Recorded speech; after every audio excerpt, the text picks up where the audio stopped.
Quizás uno de los pasajes más conocidos de todas las parábolas que enseñó Jesús está en el Evangelio de Lucas, en el capítulo 10, y es la parábola del buen samaritano. Comenzamos en el versículo 25. Lucas capítulo 10, versículos 25.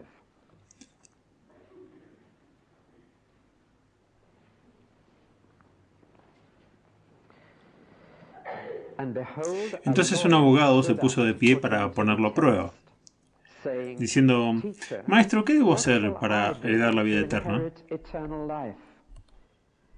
Y él le dijo: lo que está escrito en la ley. ¿Cómo lees?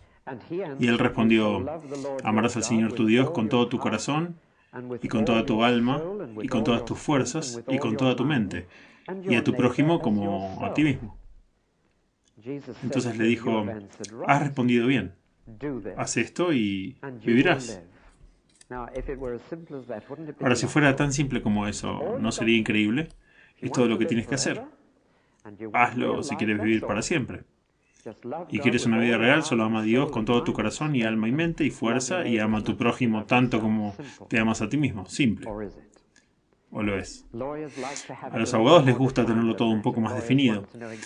Y los abogados quieren saber cómo es exactamente, qué significan las palabras. Siempre están discutiendo sobre el significado de las palabras, y es interesante que este parece no haber tenido ninguna dificultad en amar al Señor con todo su corazón, mente, alma y fuerza, presumiblemente porque no preguntó acerca de eso. Pero él dijo: bueno, yo solo quiero saber, dime a quién tengo que amar, quiero saber quién es mi vecino. Él deseaba justificarse a sí mismo.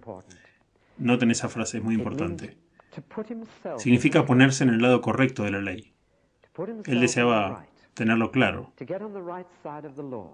quedar del lado correcto de la ley. Dijo: ¿quién es mi vecino? ¿A quién se supone que debo amar yo? Y Jesús le respondió: un hombre iba de Jerusalén a Jericó, y él cayó en manos de ladrones, que lo golpearon, lo desnudaron y lo tiraron, y se fueron, dejándolo medio muerto. Ahora, por casualidad, un sacerdote bajaba por ese camino, y cuando lo vio, pasó por el otro lado. Así también un levita, cuando llegó al lugar y lo vio, pasó por otro lado. Pero un samaritano, mientras viajaba, llegó a donde estaba, y cuando lo vio, tuvo compasión. Fue hacia él y vendó sus heridas, derramando aceite y vino. Luego lo puso sobre su propia bestia, y lo trajo a una posada y lo cuidó. Al día siguiente sacó 2 denarios, que serían 2 días de salario. 2 días de salario, y se los dio al posadero, diciéndole que lo cuide. Y lo que sea que gastara se lo pagaría cuando vuelva. ¿Cuál de estos 3 creen que resultó ser el prójimo del hombre que cayó en manos de los ladrones? Él dijo: el que mostró misericordia de él. Y Jesús le dijo: ve y haz lo mismo. En otras palabras, si preguntas: ¿quién es mi prójimo?, la respuesta es: eres tú. ¿Entienden? En lugar de decir que es aquella persona o esa persona y esa persona, eres tú quien debes ser el prójimo. En otras palabras, quien quiera que te encuentres, donde sea que lo encuentres, cualquiera que sea su necesidad, tú eres el prójimo de ellos, no ellos. Tú eres el que viene en ayuda. Y eso es muy profundo. Cuando dejas de pensar en los demás como tu prójimo y piensas en ti mismo como su prójimo.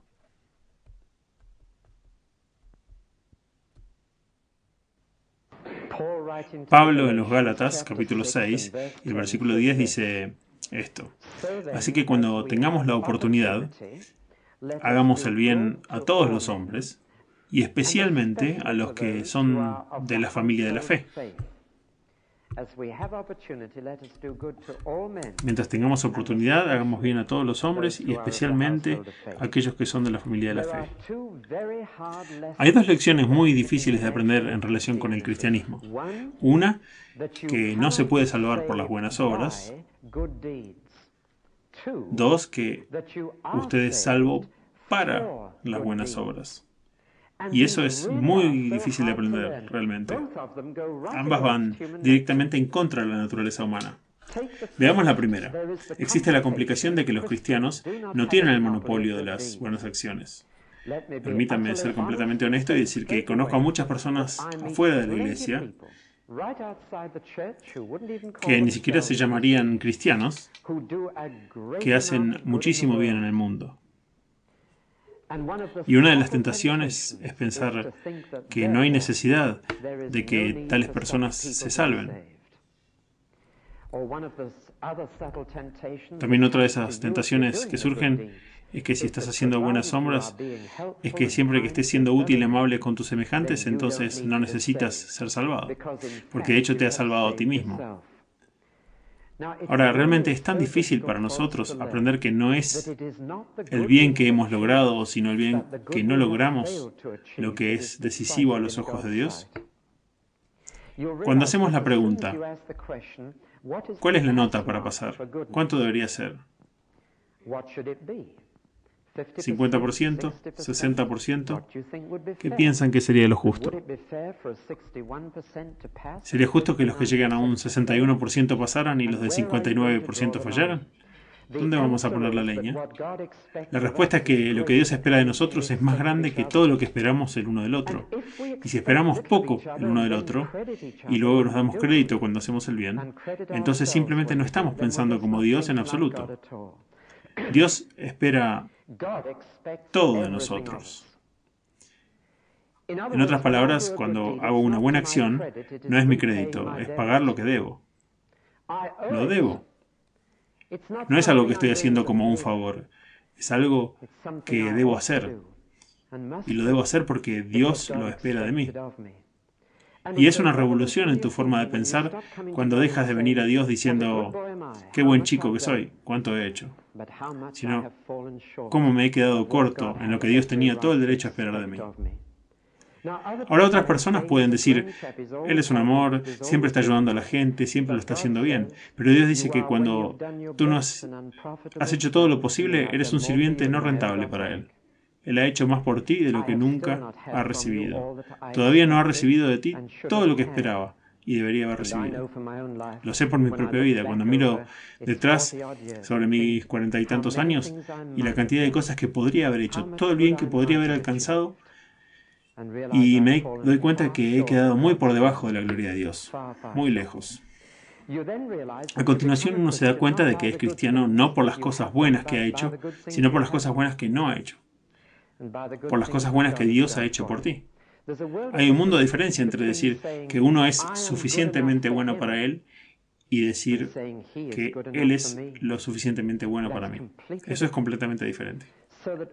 Así que, aunque estoy predicando sobre cómo hacer el bien esta noche, quería comenzar diciendo que nunca se puede llegar al cielo haciendo el bien. Porque nunca sería lo suficientemente bueno. Suena simple decir que todo lo que necesitas hacer es amar a todos los demás tanto como a ti. ¿Quién se atrevería a levantar la mano sobre esto? Suena...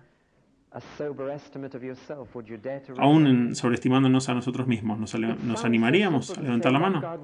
Suena muy simple decir, ama a Dios con todo tu corazón y toda tu mente y toda tu alma y todas tus fuerzas, hasta que comienzas a mirar dentro de tu corazón dividido, que quiere hacer el bien un minuto y quiere no hacerlo al minuto siguiente. Así nunca jamás podemos ser salvados por buenas obras. Luego descubrimos para nuestro deleite que Dios dice que su bondad es suficiente para los dos. El reino de los cielos se abre de par en par a los mendigos, pero no a los que están bajo su propia autoestima. ¿Por qué? No sea que nadie pueda jactarse. Lo único que Dios no puede soportar, que es la raíz de todos los demás pecados, es el orgullo, el gran yo. Y si puedo llegar al cielo con buenas obras, entonces lo hice y puedo jactarme. Puedo decir que otro puede que necesite perdón, él puede necesitar la sangre de Cristo, pero yo no. Yo soy un buen tipo. Llegué aquí por mis propios medios. Soy un hombre hecho a mí mismo. Y podemos meter nuestros pulgares en nuestras solapas y decirle a Dios, estoy aquí porque trabajé duro para ello. No por obras. No sea que ningún hombre se jacte. La forma en que vienes al reino de los cielos es una forma que corta tu orgullo, porque no tienes nada que aportar. Ahora, habiendo dicho todo esto, la tentación, cuando has aceptado esto y te conviertes en cristiano sobre la base de la bondad de Dios y no la tuya, la tentación entonces es decir, bueno, ahora puedo sentarme y no necesito hacer nada bueno. Ahora que estoy en mi camino a la gloria, el cielo es mío. No es por buenas obras, así que ¿a quién le importa? Disfrutemos del cristianismo, sentémonos en las instalaciones, tal vez no nos mantengamos firmes en las promesas, pero vamos, disfrutemos siendo cristianos. Esa es la tentación sutil. Por un lado, tenemos que resistir la idea de que somos salvos por buenas obras, pero por otro lado, cuando hemos sido salvados por la gracia de Dios, tenemos que recordar que Dios nos salvó para buenas obras. Y la diferencia es total. Una persona hará buenas obras para llegar al cielo y la otra hará buenas obras porque va al cielo. Y es la diferencia entre el agua y el aceite. Estos dos enfoques sobre hacer el bien. Cuando me llevan al cielo, cuando soy salvo, cuando me convierto en cristiano, me he convertido en un seguidor del Señor Jesús. Y la Biblia nos dice que el Señor Jesús fue un bienhechor, que hizo el bien. Nunca permitas que la palabra bienhechor se convierta en un insulto. Es un gran cumplido que una persona sea un bienhechor. Eso es lo que estamos llamados a hacer. Y el Señor mismo dijo, les diré cómo pienso en la calificación social. En la parte superior de la sociedad están los sirvientes. Y en la parte inferior están los que son atendidos. Ese era su pensamiento. Los que hacen el bien a los demás están arriba de todo. Los siervos por sobre los que van a ser ministrados. Él dijo, vine a ministrar, no vine a la tierra para que la gente hiciera cosas para mí, vine a hacer cosas para ellos. Y en la última noche en la que lo traicionaron, no solo tomó pan, no solo tomó vino, sino que tomó una toalla y se la colgó a la cintura y se arrodilló y lavó pies. Eso es una tarea servil en este país, pero en el clima del Medio Oriente eso es realmente una tarea sucia. Y estaba reservada para el esclavo más bajo. Incluso los esclavos superiores no lavarían los pies. Pero Jesús dijo, esto es lo que he venido a hacer. Llámame Señor y amo. Sí, tienes razón. Pero también soy tu sirviente. Y así debe ser. Y enseñanza tras enseñanza nos impuso el simple deber de hacer el bien. Hacer lo que hizo el buen samaritano. En otras palabras, somos salvados para servir. Ya he dicho que las personas fuera de la iglesia hacen muchas cosas, buenas acciones. Agradezco a Dios que no haya dejado a los seres humanos sin un rastro de compasión por los demás. De lo contrario, este mundo sería un infierno. Y un día será así, pero todavía no es el infierno. Porque incluso los ateos y agnósticos que no conocen a Dios y no lo reconocen, son capaces de hacer cosas buenas a otros hombres. Gracias a Dios por eso. Me han ayudado personas que no conocen a Dios y le agradezco a Dios por ello. ¿Pero hay alguna diferencia entre el servicio que un cristiano provee y el servicio que cualquier otra persona puede dar? Ambos pueden ir y limpiar de matorrales el jardín de alguien, ayudar a un anciano. ¿Hay alguna diferencia? Hay tres diferencias muy profundas. Número uno, ¿por qué lo hacen? El motivo. Uno podría hacerlo, por supuesto, a favor de uno mismo, para su propio bien. Mucha gente hace el bien por eso. Una querida dama me decía, bien, cada vez que uno de mis vecinos está en problemas, soy la primera en ayudar, porque nunca se sabe cuándo uno necesita la ayuda. Ella fue absolutamente honesta. Ella me dio su motivo. Era real. Era una especie de seguro mutuo. Y muchas personas hacen el bien precisamente por esa razón. Porque nunca se sabe cuándo es posible que necesites ayuda. Así que pagas el seguro y luego cuando llegue la tragedia te ayudarán allí. Hay otros que lo hacen para complacer a los demás. No para ayudarse a sí mismos en una fecha futura, sino para ayudar genuinamente a sus semejantes. Me quito el sombrero ante todo humanista que sea lo suficientemente altruista en sus motivos como para querer ayudar a los hombres simplemente porque son hombres. Pero les diré por qué lo hace un cristiano. Lo hace para complacer al Señor. Y complacer al Señor es un motivo muy profundo que hace ayudar a otra persona o satisfacer sus necesidades. Un cristiano y un incrédulo puede hacer exactamente la misma buena acción y uno lo hace para complacer al Señor y el otro lo hace para ayudar a los hombres. Hay una diferencia de motivo. La segunda diferencia es una diferencia en la dirección en la que va la bondad. Un cristiano ayudará a cualquiera, o espero que lo haga, si se le dice que haga lo bueno con todos los hombres. Pero en la mente de todo cristiano hay siempre algo especial para aquellos que son de la familia de la fe, el pueblo de Dios. Aunque el círculo de su ayuda será tan amplio como el mundo, hay un círculo especial dentro de ese círculo para la gente de Dios. Eso es una diferencia. El incrédulo no tiene una preocupación especial por los hijos de Dios. La tercera diferencia estará en el alcance de la ayuda. Esto sale muy claramente en un funeral. He vuelto a veces de un funeral a una casa para tomar el té y hay una mezcla de personas, algunos de los cuales son cristianos y otros no.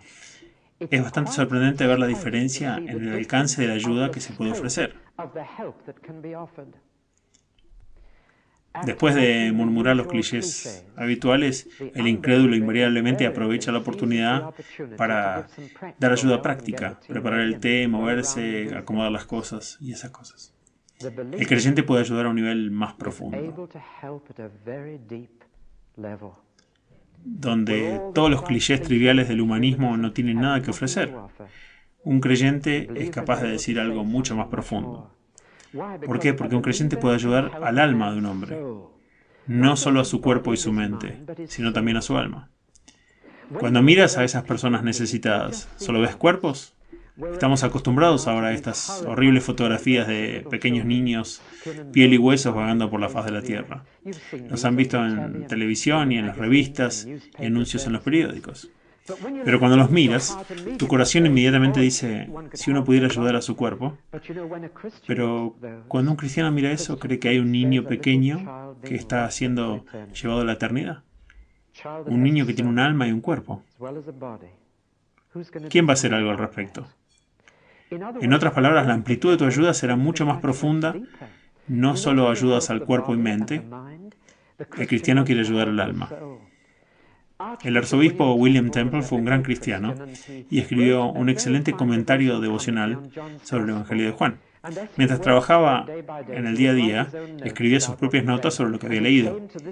Y llegó a esta frase en el capítulo 1. Es la frase en la que un hermano lleva a su hermano a Jesús. Y dice esto. Y él lo llevó a Jesús. Y el arzobispo Temple escribió esto. Este es el servicio más grande que un hombre puede prestarle a otro. ¿Cuál es el mejor servicio que puedes prestarle a alguien? Llevarlo a Jesús. No puedes hacer nada más grande que eso. Y eso es lo que el ateo no puede hacer.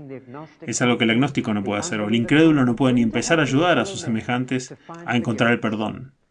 Pero el creyente puede. Ahora veamos nuestro texto y tengo 2 puntos para mi sermón de esta noche. Debe ser un récord. Pero aquí está el punto número 1. Haz el bien a todos los hombres. Y el punto número 2, especialmente para aquellos que son de la familia de la fe. Así que veamos estos 2. Hacer el bien a todos los hombres, sin calificaciones, sin límite de edad, raza, clase, color, sin límites. Y ahí es donde el cristiano debe trazar su círculo. Y debe estar listo y dispuesto. Si tiene oportunidad de ayudar a alguien, es un reto fantástico. Ahora voy a mencionar 3 canales. Estoy poniendo más puntos ya, pero 3 canales de ayuda a todos los hombres. Y es un deber cristiano participar en los 3. Número 1, ayuda personal.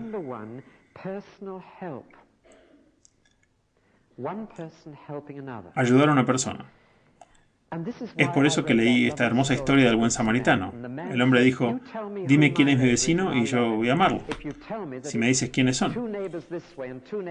Si mis prójimos están para un lado o por el otro, yo sé dónde estoy y puedo empezar a amar a mi prójimo. Pero Jesús dio la vuelta y dijo, tú eres el vecino. Y a cualquiera que conozcas estás llamados a ser un vecino para ellos.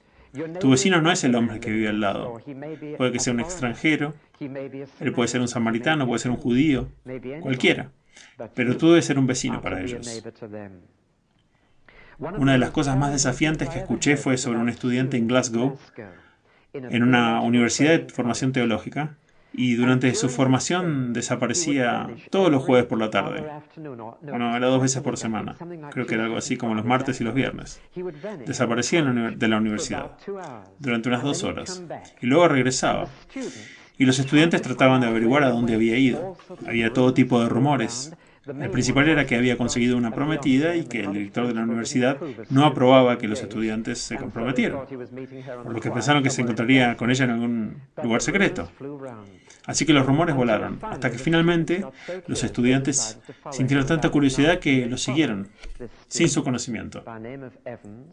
Y siguieron a este estudiante llamado Evans, y fueron por una calle y por otra, y llegaron a unos apartamentos altos que ves en Glasgow, que afortunadamente están desapareciendo, pero eran esos edificios viejos y superpoblados.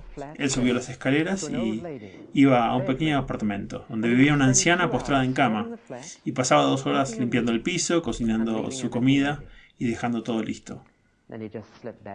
Luego simplemente regresaba a su teología. Hay algo en eso como si fuera de Cristo. No quería que nadie supiera. No les decía que él lo estaba haciendo, simplemente era para complacer al Señor. Había una necesidad de la que había oído hablar y fue y lo hizo. Ayuda personal. Solo en el día que se revelen todas las cosas, se revelará la cantidad de ayuda personal de la gente como la que hizo él. Una de mis más hermosas experiencias en la vida fue cuando fui ordenado ministro y tuve las manos de este hombre en mi cabeza. Él todavía está haciendo este tipo de cosas. Tiene 80. Es un hombre maravilloso. Ahora los cristianos no tienen el monopolio de esto, lo sé. Pero vamos a tener esto al menos. Y si puedo decir, en un lugar como Guildford, las necesidades que claman en voz alta para ser satisfechas no son necesariamente necesidades físicas. En esta comunidad sofisticada, en esta sociedad de la abundancia, algunas de las mayores necesidades de nuestros semejantes, hombres y mujeres, son mentales y emocionales. La soledad es moneda corriente en este lugar. Las personas están solas, a menudo debido a su propia culpa, a su propia timidez, a su propio aislamiento y a sus propias inhibiciones, sus propios sentimientos acerca de lo que otros piensan. Pero hay una necesidad desesperada, y este es el tipo de trabajo que es exigente y agotador. Pero está ahí para hacerse. Hay personas en Guildford que pueden no necesitar que les freguen el piso o que les caben el jardín. Hay quienes que necesitan eso, pero hay otros que simplemente necesitan que alguien hable con ellos, que se interese. Un hogar al que podrían ir. Ayuda personal. El segundo canal que quiero mencionar es el canal de los servicios sociales. Incluso en este bienestar que tenemos, hay todavía muchos vacíos que son llenados por muchas organizaciones de voluntarios. No creo que la Iglesia sea de ninguna ayuda cuando trata de imitar todas las organizaciones sociales. Preferiría que los cristianos se inyectaran en esos servicios llevando el amor de Cristo como un extra a los servicios sociales. Me reúno con regularidad y me reuní este jueves por la mañana, o miércoles, o jueves. Me reuní regularmente con todos los trabajadores sociales de Guildford. Son 50 o 60 en esta ciudad. El 90% de los que se reúnen se les paga a tiempo completo, pero tienen un ejército de voluntarios que van desde samaritanos hasta voluntarios de la Cruz Roja y las St. John's Ambulances, una organización benéfica. Y me golpea con mucha fuerza cuando me encuentro que hay un mayor porcentaje de cristianos en los servicios sociales que quizás en la mayoría de las otras áreas de la vida. Es muy interesante ir a una reunión de trabajadores sociales y conocer cristianos. Y agradezco a Dios por los cristianos que irán a los servicios sociales y harán el bien. El tercer canal, que es muy descuidado, es el canal de usar el trabajo diario para servir a sus semejantes. Una de las cosas que necesitamos recuperar desesperadamente en nuestros días es la idea de que realmente se puede servir a Dios cuando se está en el trabajo. No usando el tiempo del jefe para testificar al hombre que está en el escritorio de al lado. Eso debe hacerlo uno en la pausa del café. No con el tiempo que el jefe te ha pagado, sino en el servicio a Dios en tu trabajo. Jesús fue carpintero durante 18 años. ¿Creen que no estaba sirviendo a sus semejantes en el nombre de su Padre Celestial durante ese tiempo? Tenemos la idea de que en el cristianismo solo se puede servir en el tiempo libre, pero no es nada de eso. Hay solo un tipo de servicio en el Evangelio, y es el servicio de tiempo completo. Cuando puedes considerar tu trabajo diario como tu servicio al Señor y trabajar para Dios en lugar de trabajar para ese jefe, eso hace una gran diferencia. Nuevamente se ha extendido la idea de que un cristiano solo puede ofrecer su trabajo si trabaja para la gente directamente. Hay una locura entre los jóvenes de hoy en día por ser un trabajador social.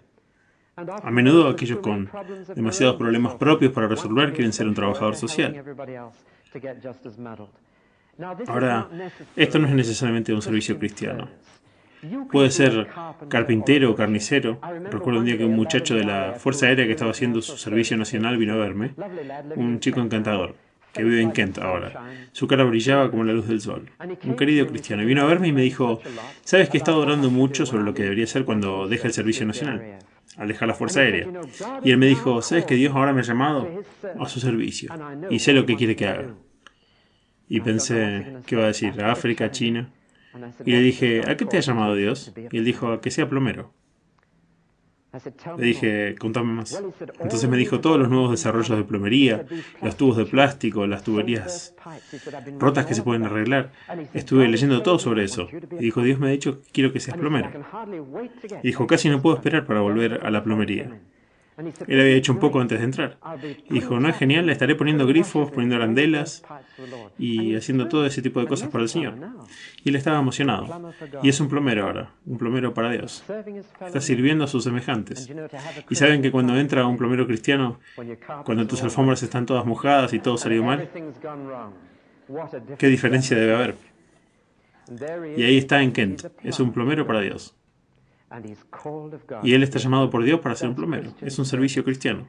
Y está tanto en el servicio en tiempo completo como cualquier misionero. Solo que está haciendo un trabajo diferente, que es bueno para todos los hombres. Terminaré citando a John Wesley.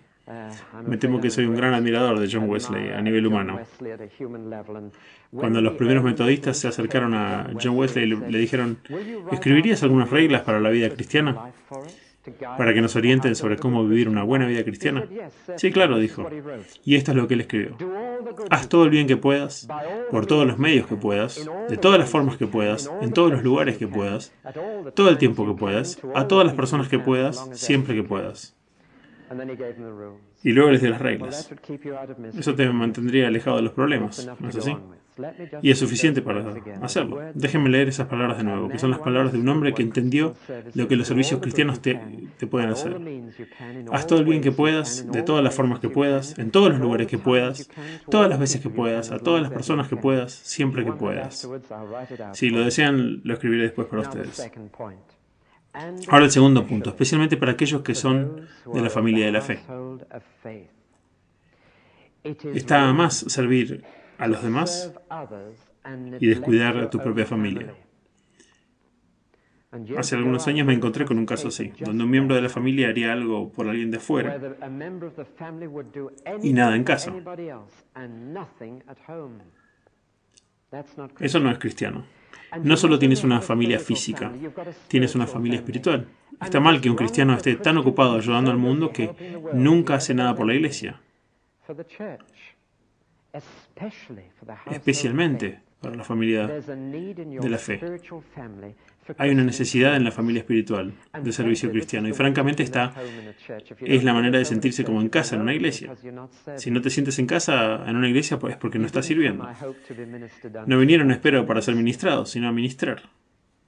Es muy fácil elegir una iglesia para ir donde pueda ser ministrado. La gente dice, estamos buscando una iglesia en el área en que nos vamos a mudar, estamos buscando una iglesia donde tendremos suficiente comida, estamos buscando una iglesia donde se cuide a nuestros jóvenes y donde haya muchos líderes para hacer cosas por ellos.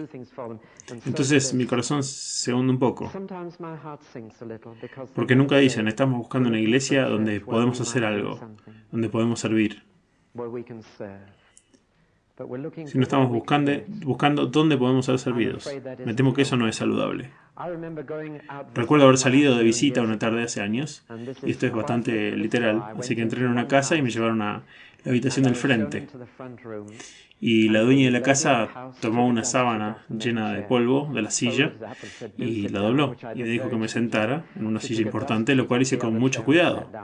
Entonces tomó una sábana llena de polvo de otra silla y se sentó. Era el salón que se usaba para los funerales y las bodas. Y me senté allí y tuvimos una conversación muy formal, una taza de té, y tenía miedo de romperla. Así que salí de esa casa y fui a otra casa. Y la señora estaba tapada de jabón y me dijo que pasara, que estaba en la cocina. Y cuando terminé de entrar, ella puso un paño de cocina en mi mano y me dijo, bueno, ¿puede hablar conmigo mientras limpiamos? Y les diré esto, me sentí mucho más en casa en el segundo lugar que en el primero. Estaba haciendo un poco las tareas del hogar, era parte del equipo. Estaba siendo tratado como un miembro de la familia. Si realmente quieren sentirse como en casa en una iglesia, entonces les sugiero que pidan un trabajo que les dé un poco de servicio para prestar. Déjenme entrar y denme un paño de cocina. Y ahora, ¿qué se puede hacer en una iglesia? Quiero tratar ahora con una pregunta que concierne a esta iglesia, porque a menudo me hacen esta pregunta. ¿No es cierto que cuanto más grande es la iglesia, menos necesidad tiene de trabajadores? Muchas personas me han dicho esto. Nos hemos preguntado si debemos unirnos y creemos que habría mucho más que hacer en una iglesia más pequeña. Así que seguimos adelante. ¿Cuál es la respuesta a esto? Hay algunos problemas generales de una iglesia más grande en este asunto del servicio cristiano. Ojalá me gustaría tener un pizarrón porque quisiera dibujarles un gráfico. Tal vez no tengan todos una mentalidad gráfica, pero déjenme intentar esbozarlo.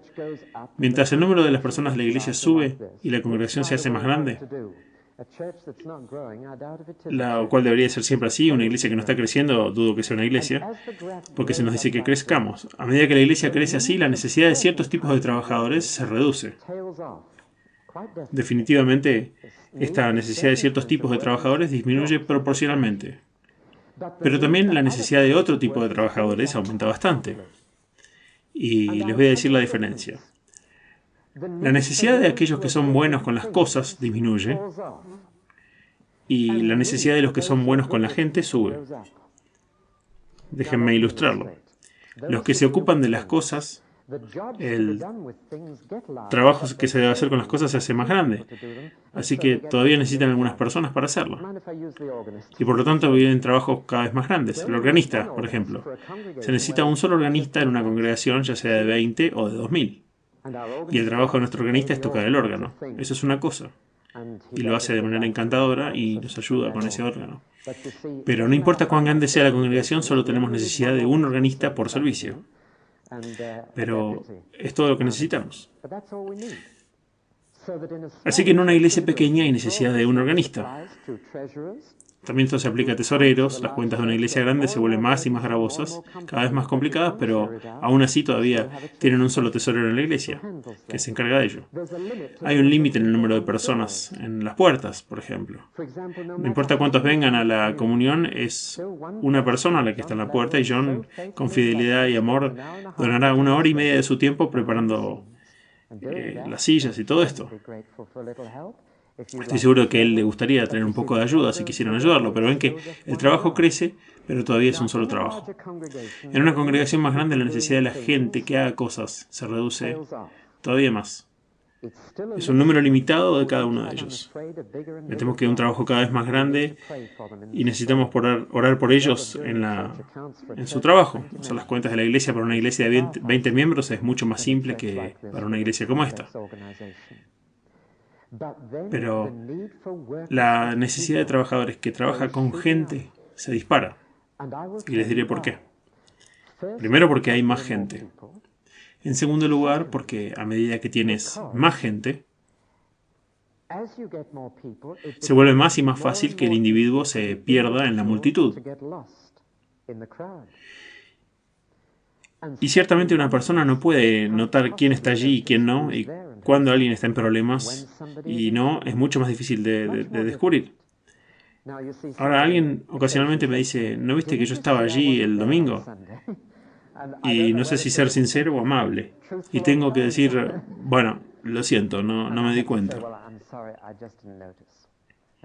Y francamente, durante las canciones prefiero cantar bien en lugar de mirar a mi alrededor para ver quién está. Pero no pueden darse cuenta. Y por lo tanto la necesidad de que la gente se dé cuenta aumenta. Pero hay un poco más. Una congregación más grande atrae a personas con problemas. Mucho más que una pequeña. Una persona con un problema personal irá donde hay una multitud por dos razones que están en conflicto. Una, que en una multitud no serán tan llamativos, y dos, que entre la multitud es posible que haya más probabilidades de encontrar a alguien que pueda ayudarlos, porque hay más personas allá. Y por lo tanto una iglesia que está creciendo atrae a más y más personas con problemas, que necesitan ayuda y atención personal. Por lo tanto, los trabajadores que necesitamos, el servicio que necesitamos, son personas que están interesadas en las personas. Si su tarea es con las cosas, entonces una iglesia más pequeña se beneficiaría más de su presencia y contribución. Pero si su don es ayudar a las personas, entonces la iglesia más grande lo necesita desesperadamente. Tenemos, por ejemplo, en esta iglesia 80 personas llamadas visitantes pastorales. Y cada uno de ellos se compromete a cuidar hasta 10 miembros de la iglesia. Los visitan, los vigilan, los ayudan cuando están en problemas, van con ellos en necesidad, y ese es el equipo que tenemos para los miembros. Pero hay otras necesidades, hay jóvenes estudiantes, personas que pasan, personas con problemas personales que vienen a nosotros. Es una gran oportunidad de complacer al Señor y servirle. Necesitamos desesperadamente personas que puedan entregarse a otras personas, que no necesitan esperar para que les digan que este es su trabajo, que simplemente miran a su alrededor y verán a alguien solo o triste y le podrán decir: ¿puedo ser tu amigo? ¿Puedo invitarte a casa por el té? No estamos lejos. Ese es el tipo de ayuda que se necesita. La iglesia más pequeña por lo general tiene poca gente para hacer estas cosas. Una iglesia más grande por lo general está desesperadamente corta de gente para que ayude a más personas. Pero este es el servicio cristiano. Quiero resumir finalmente. Vivimos en un mundo con tiempo y espacio, y ambos son factores en servicio cristiano. En primer lugar es lo que concierne al espacio. La distancia de las personas te impide ayudarlas. Les doy un ejemplo. Estaba mi padre en Newcastle valiéndose por sí mismo. No puedo ir a verlo. Si estuviera a menos de 30 millas podría ir una vez al mes o a menudo y hacer en su casa alguna tarea. Pero la distancia me impide ser de mucha ayuda. Y cuanto más lejos estás de la gente en el espacio, más difícil es ayudarles. Por lo tanto, les digo que si te desplazas a la iglesia mucho, es más difícil servir. Mucho más difícil. El problema es este. Probablemente puedas recibir más viajando una distancia a una iglesia que te guste que lo que podrías dar yendo a la iglesia más cercana a tu casa. Pero de hecho necesitas dar y recibir. Tienes que encontrar un término medio, una iglesia que te ayude y te alimente, pero también una iglesia en la que puedas dar. Y en general, cuanto más viajes para ir a una iglesia, más recibirás y menos darás. El espacio tiene un poco que ver. Pero el factor más importante es el tiempo. El tiempo. No puedes ayudar a la gente si no les das tiempo. ¿Cómo vas a hacerlo? El tiempo es uno de los productos básicos más escasos en nuestro mundo. Todos tenemos 168 horas en la semana, creo, si mis matemáticas son correctas. Y todos tenemos la misma cantidad de tiempo. Sin embargo, hay demandas sobre nosotros. Si nos desplazamos a Londres para trabajar, hay un par de horas del día que se pasan viajando. Y el tiempo es una de las cosas más escasas que hay. Tantas cosas hay que hacer que tenemos que trabajar, y hay muchas cosas que nos gustaría hacer. Puedo decir, creo, y hablo personalmente, y capaz por ustedes también, que una de las tentaciones más severas para el mal uso del tiempo en nuestros días es el televisor. Ha puesto a nuestro alcance tantas cosas sanas para ver, cosas insanas también, pero muchas cosas sanas, interesantes, cosas que te ayudan a sentir que entiendes el mundo en el que vives. Y mira los programas de la TV y ves por qué hay un programa sobre la contaminación mundial, que es un tema importante. Y piensas, ahora hay una reunión en la iglesia, ¿qué debo hacer? Y no hay duda de que la televisión se ha tragado horas de nuestro tiempo. Tarde o temprano tenemos que decir que, ¿qué quiere Dios que haga con mi tiempo? Hay un lugar para la relajación, todos necesitamos destensar el arco y luego volver a tensarlo un poco, pero ¿qué quiere Dios con nuestro tiempo? Si voy a servir a Dios, entonces debe ser un servicio de tiempo completo. Debo preguntarle a Dios cuánto tiempo dedicarle a esto y cuánto tiempo dedicar a lo otro. Cuánto tiempo dedicar a la gente, solo a la gente. Y sobre todo, cuánto tiempo dedicar a Dios. Pero habiendo dicho todo eso, he presentado esto como un deber horrible, como algo duro. Créame, es el mayor privilegio servir al Señor. No cambiaría de lugar con nadie por nada. Es un privilegio santo y enorme servir al Señor. Cuando Nehemías estaba instando al pueblo de Dios para construir la muralla de Jerusalén, una pared que ha sido recientemente excavada y que uno puede ir a ver, el muro que construyó Nehemías, cuando vi esas piedras pensé en un texto en el libro de Nehemías. Ellos terminaron el muro en 52 días, porque la gente tenía una mente para trabajar. No iban a venir simplemente a sentarse y a escuchar a Nehemías predicar, iban a trabajar, iban a construir la ciudad de Dios. Y se pusieron en ese trabajo. Y cada uno estuvo haciendo su pequeño trabajo construyendo una pequeña parte de la muralla. Y la recompensa será escuchar un día a Jesús decir, bien hecho, siervo bueno y fiel. Entra en el gozo de tu Señor. ¿Cuál es la mayor alegría de la vida? Les diré que una de ellas es el trabajo bien hecho. Un trabajo bien hecho para poder mirar hacia atrás y decir, se ha hecho bien. ¿No es satisfactorio? El Señor, por el gozo que se le puso delante, pasó por la cruz y supo que había hecho un buen trabajo. Él dijo, está terminado. Señor, lo he terminado. Está bien hecho. Llegar al final de la vida y poder decir que has terminado el trabajo que te dio hacer. Cuando empecé a predicar, había un viejo y querido predicador local en Newcastle, que trabajaba a tiempo completo, y había recibido un telegrama de felicitación del rey, que en ese entonces estaba el rey. Y el chico de los telegramas había subido a su jardín y le había dado el telegrama. Y él lo había abierto en la puerta y le dijo al niño, ¿sabes que esta mañana ha llevado un mensaje del rey? El niño se levantó e hinchó el pecho y se fue marchando por el sendero. No podía esperar en subirse a la bicicleta y volver corriendo a la oficina postal y contarle a sus colegas que había llevado un telegrama del rey. Y este querido anciano me escribió después y me dijo, David, ahora que has empezado a predicar, llevas un mensaje para el Rey de Reyes. Trabajas en el servicio real.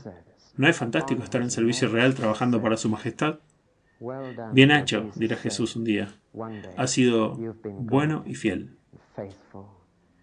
Prefiero ser portero de la casa del Señor que habitar en las tiendas de maldad.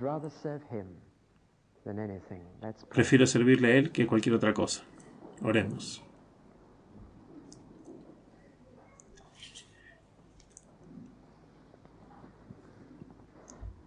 Padre, es un privilegio santo servirte. Servir a tu pueblo, servir a tu mundo.